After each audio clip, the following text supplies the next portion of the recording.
ഈ മാളികയിലെ തൂണും തുരുമ്പും പറഞ്ഞത് വെച്ച് നോക്കിയാൽ സമ ഇതിനോടകം 2 വട്ടം കൊല്ലപ്പെട്ട് കഴിഞ്ഞു. 2 അതിലേറെയോ കാരണങ്ങൾ. ഇവരഭയം കൊടുത്തു എന്ന് പറയുന്ന ആ പുരുഷനും കിടാവും, ഇവർക്ക് അഭയം കൊടുത്ത കുറുപ്പ് എന്നിവരെ കാണുവാനുമില്ല. അയാൾ ആർക്കു വേണ്ടിയായാലും ഈ വരപ്പിനുള്ളിൽ മറച്ചു വെച്ച മാമാങ്ക തറയും അടയാളം. ഹിരാമ, ഇതിലേതാണ് സത്യമെന്ന് നനച്ചിരിക്കാൻ ഇനി നേരമില്ല.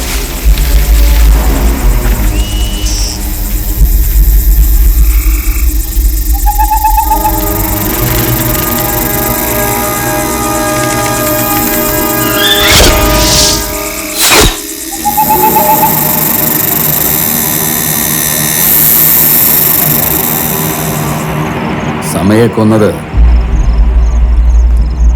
ഇവരെല്ലാവരും ഒത്തുചേർന്നാണ്. നിങ്ങളിൽ ഓരോരുത്തർക്കും ആ അരും കൊലയിൽ പങ്കുണ്ട്. അല്ലാതെ രാവണനായ അവനെ നേർക്കുനേർ ഇല്ലാതാക്കാൻ ഒരു മഹാ അവതാരം തന്നെ വേണ്ടിവരും.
കല്ലായി തുറമുഖത്തെ ഖുറൈശിമാരോട് ചോദിച്ചറിയണമായിരുന്നു ചന്ദ്രത്തെ ചുരുകച്ചൂര്. നിന്റെ ചലവും ചോരയും എന്റെ മണ്ണിൽ വീഴ്ത്തിയല്ലോ എന്ന ഖേദമേയുള്ളൂ. അരങ്ങത്ത് നിലപാട് നിൽക്കേണ്ട നേരത്ത് അണിയറയിൽ ഒളിക്കുന്ന ഷണ്ടന്റെ നായ്ക്ക് വള്ളുവനാടന്റെ മണ്ണിൽ മോക്ഷം. നിന്റെ മരണം അത് നിന്റെ ഭാഗ്യമാണ് കോയ.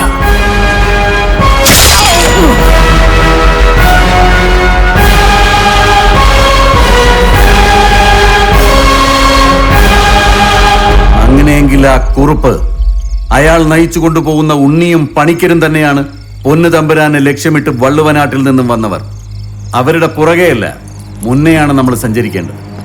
ഇത്തവണയും വള്ളുവനാട്ടുകാർ അടിമക്കൊടി അയക്കില്ല. പകരം വരുന്ന ചാവാളരെ നമ്മൾ ഇല്ലാതാക്കും.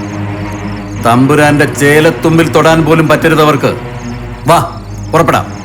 തമ്പുരാനെ, ഇവരെ ഒറ്റ ഒന്നിനെയും കൊല്ലരുത്. ആട്ടവിളക്കിലെ തിരിയിൽ നിന്ന് തന്നെ വേണം തീ കൊളുത്താൻ. അതിനൊപ്പമാവട്ടെ ഇവളുടെയും പരിശകളുടെയും അവസാനത്തെ ആട്ടം. ചാവേറുകളെ ഇല്ലാതാക്കി ഞാൻ ഇതുവഴി തിരിച്ചെത്തുമ്പോ എനിക്ക് വേണം ഈ തൊടിയിൽ 7 കൽപ്പടവുകളുള്ള ഒരു ഒന്നാന്തരം കുളം. ഇരാമ, ഇവളുടെ കണ്ണു കെട്ടിയേക്ക്. ഉണ്ണിമായ ഈ ലോകത്തിൽ കാണുന്ന അവസാനത്തെ പുരുഷൻ ഞാൻ തന്നെയായിരിക്കട്ടെ. ഇല്ല, നിങ്ങൾക്ക് അവരെ തൊടാനാവില്ല തലച്ചെന്നോരെ. കാരണം യുദ്ധം കുലം മുടിച്ചു പോയ ഈ നാട്ടിലെ പെണ്ണുങ്ങളുടെയും കുരുന്നുകളുടെയും പ്രാണനും പ്രാർത്ഥനയും കുറുപ്പച്ചനൊപ്പമുണ്ട്. പിറന്ന വിത്തിനുള്ളിൽ ഒളിപ്പിച്ചാലും നിന്റെ സാമൂതിരിയെ ധംസിക്കും ആ നാഗരാജാവ്. ഞങ്ങളുടെ ആട്ടവിളക്കിലെ തിരി അണയില്ല.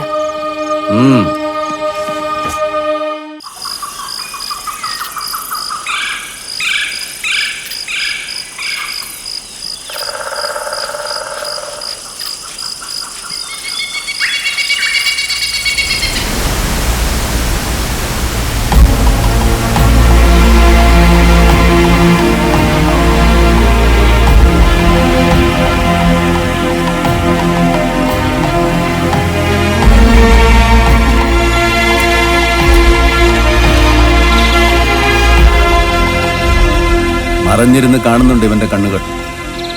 മുന്നേ അറിഞ്ഞിരുന്ന വഴികളെല്ലാം മാറിയല്ലേ സഞ്ചാരം. കുന്നിൻ ചെരുവിൽ മൂവരെയും കണ്ടപ്പോഴാ കണ്ണിൽ വിളക്കുന്നു തെളിഞ്ഞത്. എന്നാലും നിങ്ങളുടെ പുറകെ ആളുണ്ടോന്നൊരു സംശയം. നിവർത്തി വരുത്താൻ 2 കാതം പുറകോട്ട് ഓടി.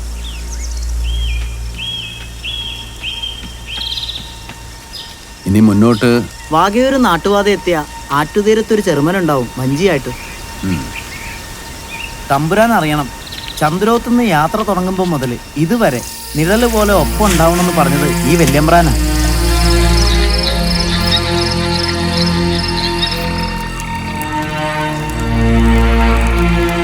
അന്നാ കൊടുങ്കാട്ടില് ആപത്ത് നീങ്ങിയതും വെടിക്കാരുടെ ഉന്നം തെറ്റിയതും വല്യമ്പ്രാൻ എത്തിയോണ്ടാ.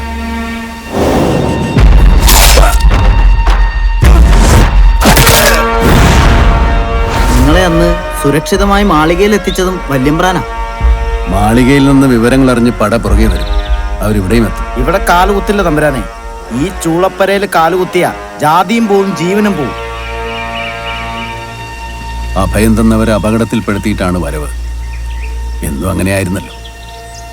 വെട്ടിച്ചത്ത് മരിക്കാനും കൊല്ലാനും പോകുന്നവന് കൂട്ടുനിൽക്കുന്നവനും കൊടുക്കണം ബലി. ഇവർക്ക് പകരം ആരും ആവില്ല തമ്പുരാനെ. 10,000 30,000 അകമ്പടി കാവൽ നിൽക്കണേന്റെ അടുത്ത് പോലും എത്തില്ല. നിങ്ങളെപ്പോലെ പഠിപ്പും പയറ്റും തികഞ്ഞവരല്ലാതെ. അല്ലെങ്കിൽ അതിനു മുമ്പേ അരിഞ്ഞു വീണുപോകും. നേരിട്ട് കാണാൻ പറ്റിയില്ലെങ്കിലും അന്നത്തെ വീറ് കാരണവര് പറഞ്ഞു കേട്ടതാണ്. കഥയല്ലെന്ന് ഇന്നാൾ അത്രയും കൊണ്ട് ബോധ്യം വന്നതുമാണ്. ഇവര് പോയില്ലേ നാടിന്റെ മാനം പോവും. താമൂരിയോട് മറുത്തു പറയേണ്ടത് നാവുകൊണ്ടല്ല, ഇവരുടെ ഉർമിയോണ്ടാ. നേരമുണ്ട് എല്ലാം അവസാനിപ്പിക്കാൻ. ഈ കുരുക്കുട്ട് ഒരു കുരുതി കൊടുത്ത് അടർത്തിയെടുത്ത അവസാനത്തെ ചാവേറാണ് ഞാൻ. ഒരിക്കലും ആകാൻ കഴിയാത്ത യോഗയാകാൻ ശ്രമിച്ചു. പരാജയപ്പെടുകയാണ് വീണ്ടും. സ്വന്തം എന്ന ബോധത്തിൽ തെളിഞ്ഞ നിങ്ങളെ പൂരപ്പറമ്പിൽ ചോരക്കുരുതിക്ക് വിടാനാവുന്നില്ല. കരുത്തില്ല. നിങ്ങളെ അടർത്തി തകർത്തെറിയാനാവുന്നില്ല. ഇനി ഒന്നിനും ഞാൻ തടസ്സമല്ല. മുന്നോട്ടുള്ള വഴി ഭഗവതി കാണിക്കട്ടെ.